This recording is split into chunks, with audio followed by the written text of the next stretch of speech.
नमस्कार दोस्तों, संभव युग में आपका स्वागत है। आप देख रहे हैं संभव युग न्यूज। सत श्री अकाल, आदाब। मैं हूं महेश कुमार। आज मैं लेके आया हूं एक तथ्य कि महाराष्ट्र राज्य में आदिवासी लोग बहुत हैं और उनके बेनामी संपत्ति को क्या कोर्ट में जाए बगैर क्या वो सॉल्व हो सकता है। तो हमारे कानूनी जानकार रामजी त्रिपाठी जी से इस विषय में जानकारी देता हूं कि इससे समाज को हित हो, लोगों को हित हो। इसी विषय में रामजी त्रिपाठी जी बताएंगे। नमस्कार दोस्तों, संभव दूत चैनल हमेशा से गरीबों का मसीहा रहा है, लोगों के लिए खड़ा रहता है। जो गरीब लोग हैं, जो असहाय लोग हैं, तो ये बसई तालुका पालघर जिला के साथ साथ मैं पूरे महाराष्ट्र राज्य की बात कर रहा हूँ। चाहे आदिवासी की ज़मीन हो या किसी की भी ज़मीन हो, अगर फर्जी बैनामा किसी ने करा लिया है धोखे से, तो उसे रद्द करने के लिए लोग अपने नज़दीकी न्यायालय में जाते हैं, तालुका के न्यायालय में या डिस्ट्रिक्ट कोर्ट में जाते हैं या बॉम्बे हाई कोर्ट में जाते हैं। लेकिन नियम यह है कि उनको न्यायालय की शरण में जाना पड़ता है। दोस्तों, सुप्रीम कोर्ट का एक सटेशन है, जीआर है, सर्कुलर है कि आप अपने जिले के माननीय कलेक्टर के पास, जिलाधिकारी के पास, जिला दंडाधिकारी के पास एक अर्जी लगा सकते हैं, जिसमें सविस्तर जानकारी, क्रेता विक्रेता का परिचय, उनका मोबाइल नंबर, उनका फोटो, एड्रेस, पता, रजिस्टर्ड एग्रीमेंट, सब कुछ रजिस्ट्रार महोदय को देने के बाद वहाँ पर आप एग्रीमेंट का कैंसिलेशन ऑफ डीड करवा सकते हैं। निःशुल्क, बिना पैसा खर्च किए, बिना वकील किए आप जाइए और माननीय कलेक्टर साहब के पास आवेदन करिए। अगर आपके साथ में फर्जीवाड़ा हुआ है तो बहुत घटिया कानून है हमारे भारत देश का कि जिस रजिस्ट्रार के पास आपने रजिस्टर्ड कराया है उसको कैंसिल करने का पावर नहीं है। बाकी जगह पर उप निबंधक ताम तलाव हो, महावितरण कंपनी हो, महानगर पालिका हो, सब जगह अपील होता है, लेकिन यहाँ पर अपील रखा ही नहीं। रजिस्ट्रेशन एक्ट में अपील ही नहीं। अंग्रेजों के ज़माने का चला रहा कानून है। इसलिए बहुत ही बढ़िया निर्णय माननीय सुप्रीम कोर्ट ने दिया हुआ है कि अमीर से अमीर और गरीब से गरीब आदमी और जल्द से जल्द विद इन 6 मंथ में आपको रिजल्ट मिल जाएगा। अगर आपके साथ गलत हुआ है तो आप अपने ज़िले के माननीय कलेक्टर कार्यालय में जाइए, उस रजिस्टर्ड एग्रीमेंट को लेके जाइए, उसकी सर्टिफाइड कॉपी लेके जाइए, जेरॉक्स लेके जाइए। और अगर गलत हुआ है तो बिना माननीय न्यायालय गए, बिना दीवानी दावा दाखिल किए, बिना कोर्ट गए आप जिला दंडाधिकारी के पास जाकर उस दस्त को रद्द करवा सकते हैं। और ये बहुत बड़ी न्यूज, बहुत बड़ी खबर आप सभी के लिए है, जो कि ये जल्दी से आपको कोई नहीं बताएगा, क्योंकि आप न्यायालय में जाएंगे तो किसी न किसी का पेट भरेगा, किसी न किसी की तिजोरी में पैसा जाएगा। और यहाँ संभव दूत में पैसे की जरूरत नहीं, तिजोरी भरने की जरूरत नहीं।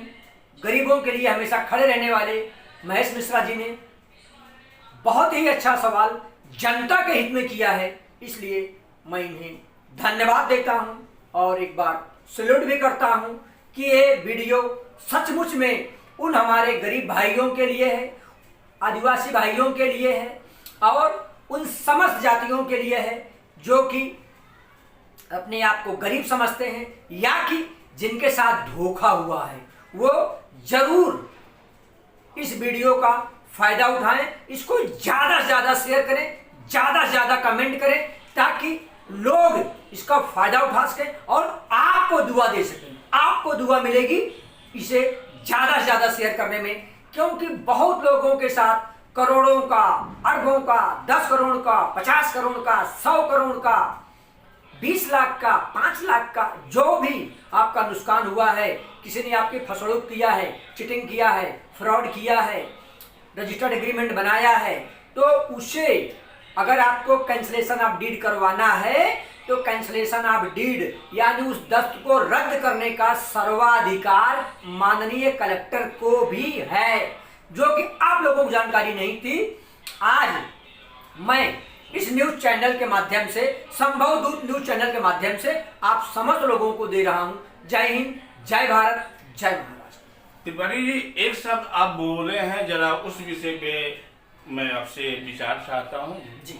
कि हमारे देश के कानून हाँ। अंग्रेज जमाने से, हाँ तो हमारे बाबा साहब अम्बेडकर जी ने जो कानून लिखे थे, हाँ, वो क्या लागू नहीं हुआ है? नहीं, वो कानून चल रहा है, लेकिन बहुत पहले से चल रहा है। और डॉक्टर बाबा साहब अम्बेडकर ने एक कमेटी गठित करके बहुतायत से बहुत लोगों के साथ में सर्वाधिकार इनका सिग्नेचर लेते हुए, माननीय अम्बेडकर साहब का सिग्नेचर लेते हुए जो संविधान बना है, उस संविधान में अभी प्रेजेंट टाइम में जिस तरह से पहले एक मोबाइल का 18 रुपया लगता था कॉलिंग का, और रिलायंस की देन है कि आज घर घर में हैंडसेट है, सबके पास है। मैं एयरटेल का वापरता हूं, मैं रिलायंस का प्रचार नहीं कर रहा हूं, लेकिन देन उनकी ही है, अंबानी खानदान की है कि जब उन्होंने 500 रुपए में भारत के नागरिकों को सभी को 500 में मोबाइल दिया, और उस 500 को मोबाइल मैं भी लिया था, यूज किया था, वापरा था। और समय के साथ में चलना चाहिए, तो वो कानून अभी की सरकार उसमें से कुछ फेरबदल कर रही है या कि की है, तो मैं उसका भी समर्थन करता हूं कि जहां पर गलत हुआ था या डिले हो रहा था, उसमें जो संशोधन किया गया है वो निश्चित ही अच्छा किया गया है। मैं उस चीज का और इस सरकार का भी समर्थन करता हूं कि हाँ, उन्होंने उसमें फेरबदल करके कोई गलत नहीं किया है, और अगर गलत किया है तो जो उसको बदल सकते हैं, उसमें और अच्छा कर सकते हैं, वो अपना कमेंट दें कि भाई ऐसा नहीं, ऐसा होना चाहिए, उसे भी हम मान्य करेंगे, हमारी सरकार मान्य करेगी, देश की सरकार मान्य करेगी, देश के राजा मान्य करेंगे और देश के लोग मान्य करेंगे। आज जो कुछ सरकार संविधान में फेरबदल कर रही है, इसके विषय में विरोधी पक्ष बोल रहे हैं कि संविधान खतरे में है। तो संविधान खतरे में है कि संविधान में जो गलत थी, अंग्रेजों द्वारा थोपा गया कुछ कानून, उसको निकाल रहे हैं, इसके विषय में आप क्या कहना चाहते हैं? मैं आपके चैनल से लोगों को बताना चाहता हूं कि कानून, अभी कुछ समय पहले किसी शहर में दंगाइयों ने गोली चला दी थी, उसमें से एक दंगाई को हमारा पुलिस भाई गोली मार दिया, उसके अधिकारियों ने उसको सस्पेंड कर दिया, यह कहते हुए कि आपको गोली मारने का किसने परमिशन दिया था। उसी जगह पर, उसी स्टेट में, उसी डिस्ट्रिक्ट में पुनः एक बार दंगा हुआ, और वापस किसी आतंकवादी ने या दुष्परिणाम फैलाने वाले लोग जो ईंटा पत्थर फेंकते हैं, गोली चलाते हैं बेगुनाहों पर, उन्होंने गोली चलाई, लोग इकट्ठा हो गए और पुलिस यंत्रणा वहां पर पहुंची और पुलिस ने कुछ काम नहीं किया। वहां के माननीय एसपी को मंत्रालय द्वारा इसलिए सस्पेंड कर दिया गया कि आपके पास हथियार, गन, बंदूक, ये सब क्यों दिया गया है? क्या देखने के लिए? आपने गोली क्यों नहीं चलाई? ये है अंग्रेजों को जमाने का कानून, ये है हमारे अंबेडकर साहब के एक गठित कमेटी का कानून। अब आप बताओ, भारत देश की यंत्रणा, पुलिस यंत्रणा क्या करे? उस आतंकवादी पर गोली चलाए बिना पूछे तो पुलिस सस्पेंड, नहीं चलाए तो पुलिस सस्पेंड, पुलिस करे तो क्या करे? तो उसमें फेरबदल इसलिए भारत देश की वर्तमान सरकार कर रही है, अदरवाइज उसको ये करने की कोई जरूरत नहीं थी, फेरफार करने की कोई जरूरत नहीं थी। लेकिन जनता की मांग, समय की मांग, लोगों की मांग, बाकी सरकारी कार्य है, सरकार इसको बिना जनता के दुख दर्द को समझे कोई फेरबदल कर ही नहीं सकती है। धन्यवाद त्रिपाठी जी, आप अच्छे से आदिवासी के विषय में, बिल्डरों के विषय में, सबके विषय में बताए।